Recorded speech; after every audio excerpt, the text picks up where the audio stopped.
Sabi niya, desperate times call for desperate measures. So ang tingin niya mga kababayan dito sa panahon natin, desperate times. Kaya ang ginagawa nila, desperate measures. Kayo man lang po yung desperado. Kung ang pinapatungkol po ninyo, desperate na yung ating gobyerno kasi pinaghabol kayo, baliktad po yata. Kayo yung desperado. Sa sobrang desperation po ninyo, lalo na pa ng inyong anak na si Inday, nag-appoint na siya ng kanyang sarili as designated survivor.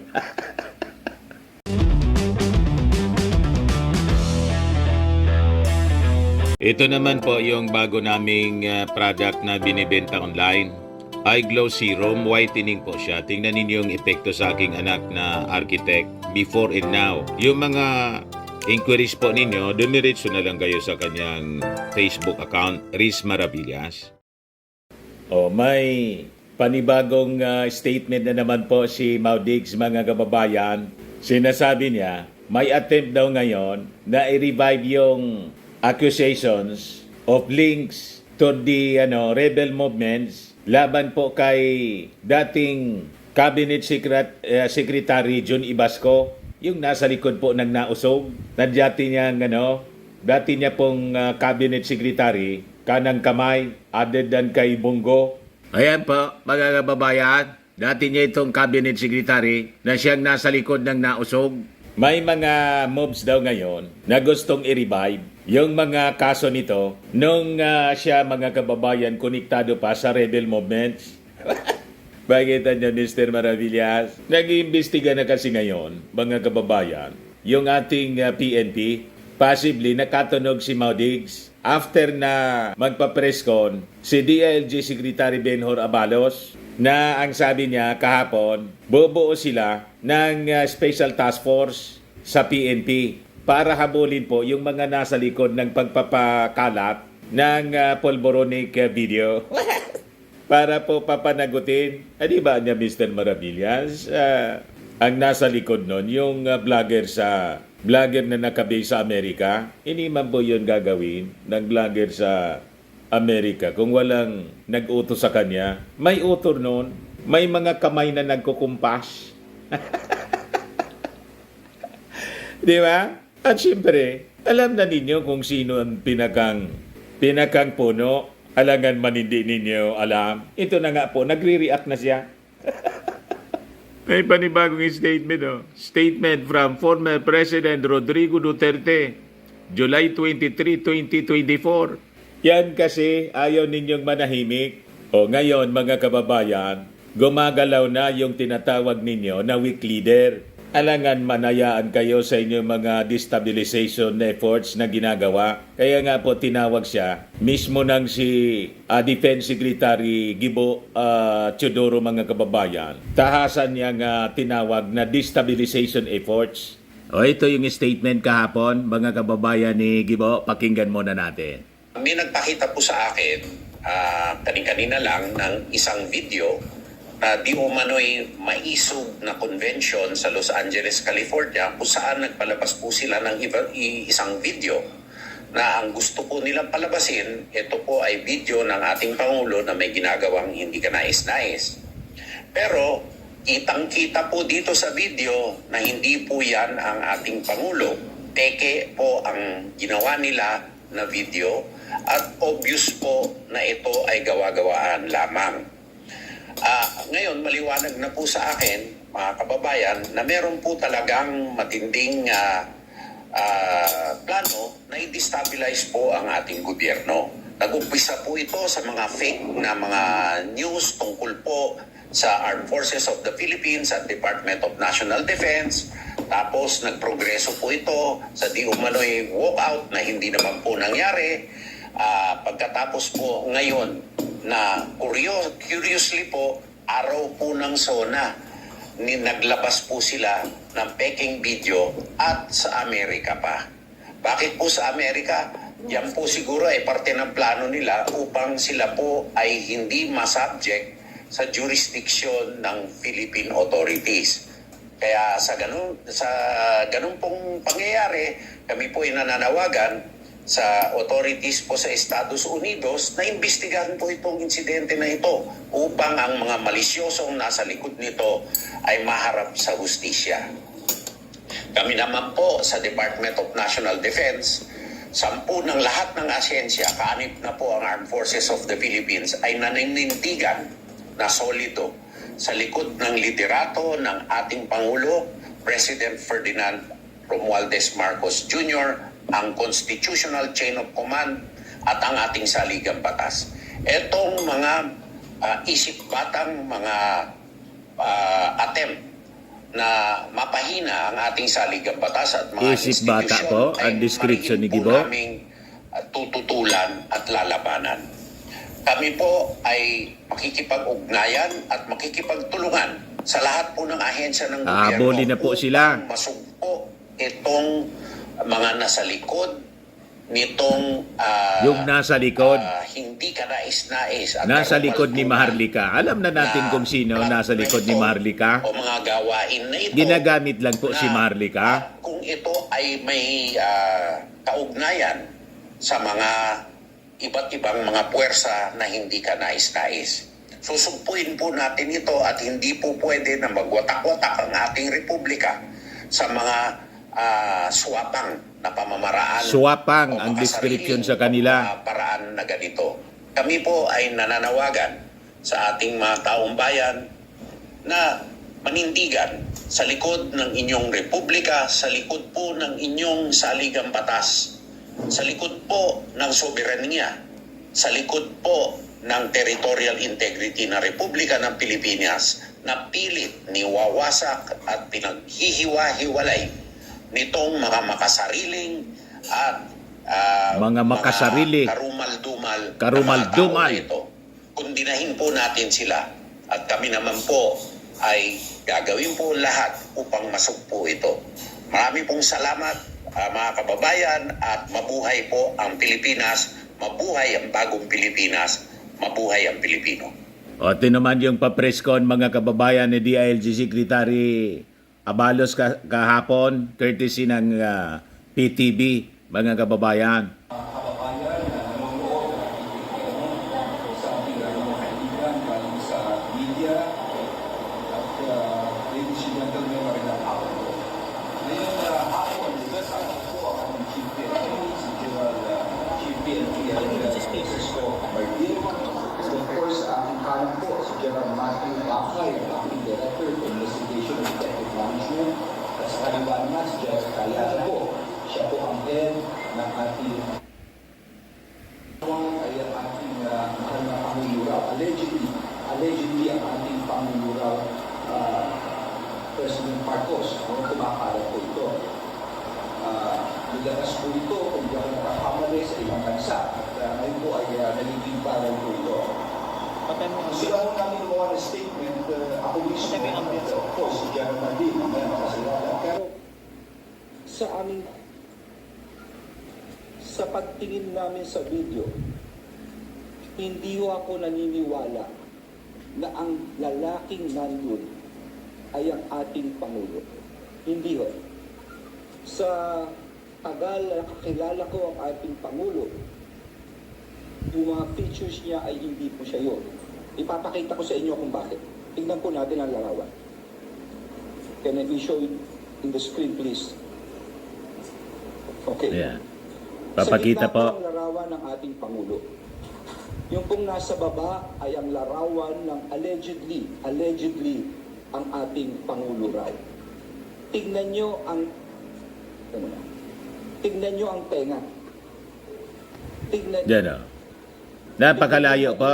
Ang tenga rito. Pagmasdan nyo, yung larawan ng ating Pangulo sa Yan kanila, yung earlobe na tinatawag, yung ano bang tawag dito sa Ang layo po ng hugis. earlobe. Tignan nyo yung nasa kanan. Yan o. Diyan pa lang makikita nyo. Ang layo Bakit ng ko itsura po. sinasabi ito, mga kasama, dahil napakaraming kumalat sa social media ng mga AI, ng mga peke, sari-sari naghahalo sa mga panahon na yon, sa mga maging mapanuri tayo. Huwag tayo basta-bastang maniniwala rito. Iniulit ko, ako mismo, personally, isang tingin ko pa lang nakita ko na ito eh. Sabi ko, wala ito. No? Kayo na mismo maghusga. Tignan nyo itong maigi itong larawan na ito. Kaya nga, ito ay, of course, I'm requesting, no? I'm asking our Chief PNP, General Marbil, together with the General Bakay and of course General Cariaga, to immediately create a task force Ayan. to probe this issue. Habulin po sila. Imbestigahan nilang maigi ito. Probably, tawagan nila at they coordinate also with the ICT. No? At kung anong findings dito, no, malaman kaagad ng ating publiko. Sa tagal na kakilala kong ating Pangulo, ako'y naniniwala, no, at ako'y nagsasabi that he does not indulge in this kind of activities. And maybe, itong statement mga kababayan na panibagong statement po ni Maudigs, konektado rito kasi sabi, hahabulin po sila. Itong sinasabi niyang pag-revive ng mga akusasyon linking John Ibasco to rebel movement, malamang konektado po rito. O di ba, mga kababayan? So basahin natin mga kababayan yung statement na pinalabas ni Maudigs ngayon. Yan po. Statement from former President Rodrigo Duterte, July 23, 2024. Yan Pirmado niya.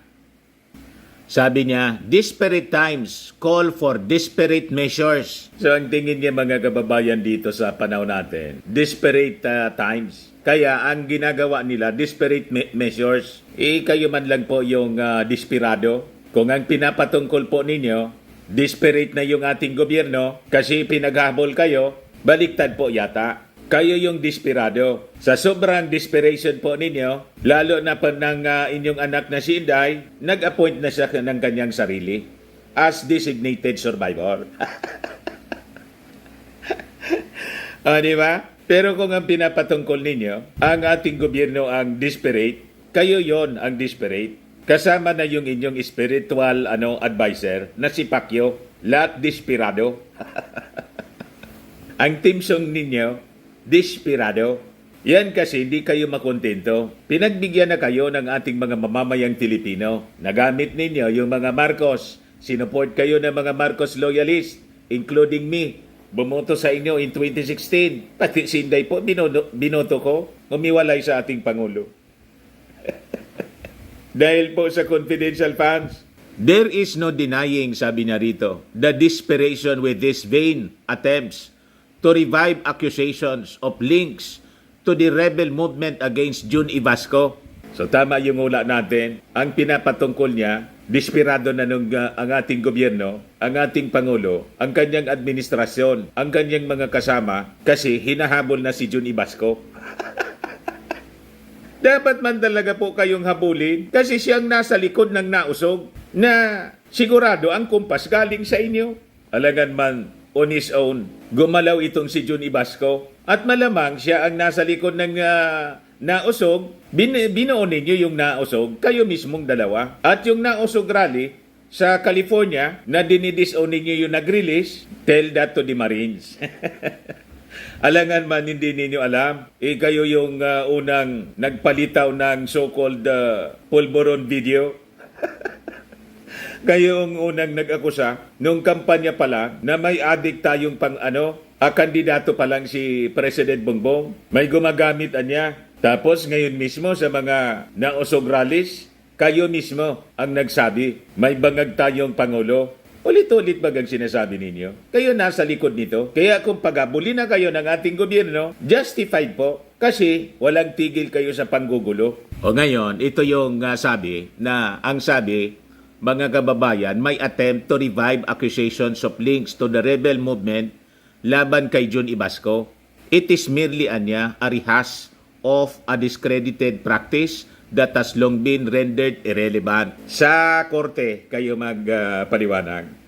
Tulad po tulad ni Pacquiao, challenge niya yung ating administrasyon, yung DOJ, na haharapin niya pag-anya sa proper court. Nang i-file sa proper court po, biglang nawala si Pacquiao. Kaya wanted na siya ngayon. Malamang yun ang abutin po ninyo. At pag ganyan ang mangyari, matutuwa yung mga mamamayang Filipino. Kasi tuwang-tuwa yung ating mga mamamayan sa ginagawa ngayon ng ating Pangulo. Pati yung mga government officials na dati anti-Marcos, tulad ni Risa Ontiveros, pumalakpak, tumayo pa siya, at pumalakpak first time. O di ba? Kumbinsido kasi pinatigil na yung pugo na nagpiesta during your time. O di ba? Nakakatuwa. Masigabong palakpakan yung ginawa ng mga congressmen at senator, pati yung mga guest na nandoon. Tuwang-tuwa. Sabi niya rito, Winston Churchill once said that one always measures friendships by how they show up in bad weather. June has always been a reliable friend through good times and bad. He does not cease to be a friend just because some digs up old dirt and try to present it as new. O di sabihin mo sa mga humahabol kay Jun Ibasco ngayon na isama ka na. Pero anyway, may separate ka man pong problema. Pag hindi ninyo tinigilan yung ating Pangulong Bongbong Marcos na hindi man nga kayo inaano, malamang biglang magbago yung posisyon niya sa ICC. Ituloy lang ninyo ang inyong pamimirwisyo sa ating administrasyon. Kayo na mismo ang nagtutulak ng sarili ninyo sa kapamakan. So sabi niya rito, no doubt the man can defend himself. He has fought bigger wars than his critics give him credit for. Nevertheless, this piece must be said to put to the rest this irritant that pops up, obviously to distract us from the bigger task at hand. Whoever is showing intrigue against June is doing Maisog a great disservice and should be separated from his cause without delay. They can do their worst elsewhere, but not in the name of Maisog, which June has painstakingly guided from its conception. Alaman siguro pong ng intriga outside of Maisog, dyan kay Jun Ibasco. Kumbaga, habulin siya ng ating mga authorities, i-revive yung kanyang kaso. Malinaw naman po kung ano yung kinasasangkutan niya. Kasi malinaw yung pagkabanggit ni Defense Secretary Gibo Teodoro ng ginagawa po ng Maisog ngayon, destabilization. Tama? So sabi po ni Maudigs dito sa kanyang sulat, this will be the last distraction like this will be considered with restraint. With it is the warning that the next one will be dealt with accordingly. Nagbanta pa. Wala niya talaga Mr. Maravillas ka dala-dala. Yan ang gusto niya eh. Patapo na po. Walang kadala-dala. No doubt, Maisog has a noble cause to fight. For all those who have answered the call to stand up and be counted, there is no turning back. Those who attempt to derail Maisog, whether from without or within, is fighting for the enemy and therefore shall be considered as such. Noble daw yung ginagawa nila. Ang description po sa Maisog, lalo yung pagpakalat po ng video, karumal-dumal, sabi ni Gibo, at gawain na niya ng mga sakim. O di ba? Yun man talaga ang akma na description mga kababayan. Mga sakim at mga makasarili. Yung kanila lang yung iniisip po. Hindi yung kapakanan ng ating bansa. Inapakaganda na yung ginagawa ng ating Pangulong Bongbong Marcos. Siya lang po sa kanyang suna, mga kababayan, sabi nga ng mga critics niya, at least yung ating Pangulo marunong mag-acknowledge kung ano yung kakulangan sa kanyang pamamahala. Ano yung mga problema pa. Ina-acknowledge niya kung ano yung mga problema. Tulad ng patuloy na pagtaas ng presyo ng mga bilihin. Di ba po? Na ginagawa niya ng paraan kung paano maibaba. So ang pinakamaganda, sa isang leader ay yung may ugali na ina-acknowledge niya kung ano yung diferensya, kung ano yung problema. Pag hindi po, paano mo susolusyonan ang problema na hindi mo naman ina-acknowledge na existing? So sabi niya, those who send these saboteurs obviously are feeling the heat. It proves that Maisog is fast gaining ground. It should also serve as a warning to all those who have embraced this honorable cause to be on guard. This will not be neither be easy and safe. So may pagbabanta siya, mga kababayan. Possibly kasi yung mga dati niyang opisyal na nasa gobyerno ng ating Pangulong Bongbong Marcos, dumistansya na sa kanya. So may pagbabanta at tinatrato niya na kalaban na, mga kababayan. So sabi niya, we are at the crossroads of history. Maisog has chosen to take the path not of least resistance, but of that leads to a better government and a better nation. Signed, Rodrigo Rua Duterte. So, pinalalabas mga kababayan ni Maudigs na sila lang ang may kakayanan, mga kababayan, na magbigay ng mabuting pamamahala ng ating gobyerno at ng ating bansa. Maligtad po ang nangyari. At tayo po ay demokrasi, mga kababayan. At yung ang term ng Pangulo, 6 years at no re-election. So sa demokrasya po, pumipili tayo ng gusto nating leader na papalit bilang isang Pangulo. At yung Vice Presidente po, the same term of office, 6 years po. Ang gusto nilang mangyari po, hindi na patapusin yung ating Pangulong Bongbong. Iupo na si Inday.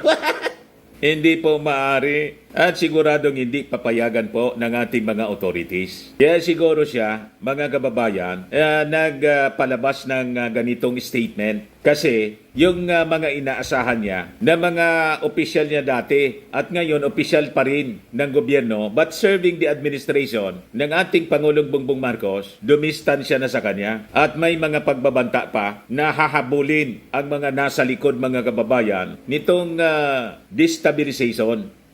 At malinaw po ang nasa likod ng destabilization na minimin po ni Gibo, Defense Secretary, sila.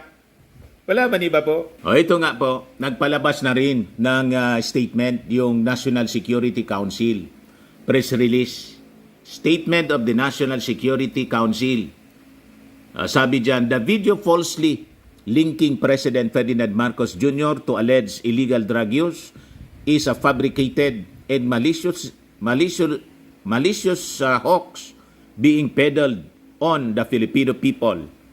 This crude attempt utilizing technology and stage management reveals the desperation and ulterior motives of those responsible.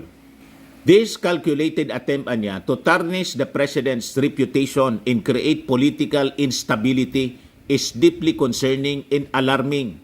We condemn any attempt to destabilize the administration, and we will resist any and all efforts to weaken our duly constituted democratic institutions. Yan po yung pinalabas ng opisina ni National Security Council Assistant Director General Jonathan Malaya. Ayan po. Sabi ng National Intelligence Coordinating Agency, it's simply a fake video, nothing more and nothing less. Piki po. So ang objective ng nausog, mga kababayan, galitin yung ating mga mamamayang Pilipino. Ang objective nila, siraan yung ating Pangulong Bongbong Marcos, papaniwalain na gumagamit ng alam na po ninyo and is not qualified to lead the country. Kasi ang narrative nila, wala sa tamang pag-iisip yung ating Pangulong Bongbong kasi gumagamit nga po. Yan ang gusto nilang paniwalaan natin. At dinadrag lang po tayo papuntang gera daw sa China. Malabo po, mga kababayan. Isa speech mismo ng ating Pangulo sa SONA. Yan po, diplomatic means in settling disputes. Yan o, napakalinaw. PBBM asserts diplomatic means and settling disputes vows intergenerational mandate on the West Philippine Sea. Pero po, never niya na i-give up po ang ating rights. Kasi sabi ng ating Pangulo, ang West Philippine Sea niya, not a product of imagination, a figment of an imagination, kundi ang West Philippine Sea, atin ito niya. Palakpakan yung mga standing ovation po, tayuan yung mga congressmen, senator, and guest sa kanyang third zona. So ang mga pinaglalaban po ng nausog, gawa-gawa man lang po nila, baseless, including yung yung video po, fake video mga kababayan. Nothing more, nothing less. Peke talaga. Ayan man lang po mga kababayan. Ako po si Dante Maravillas. Bye-bye. God bless.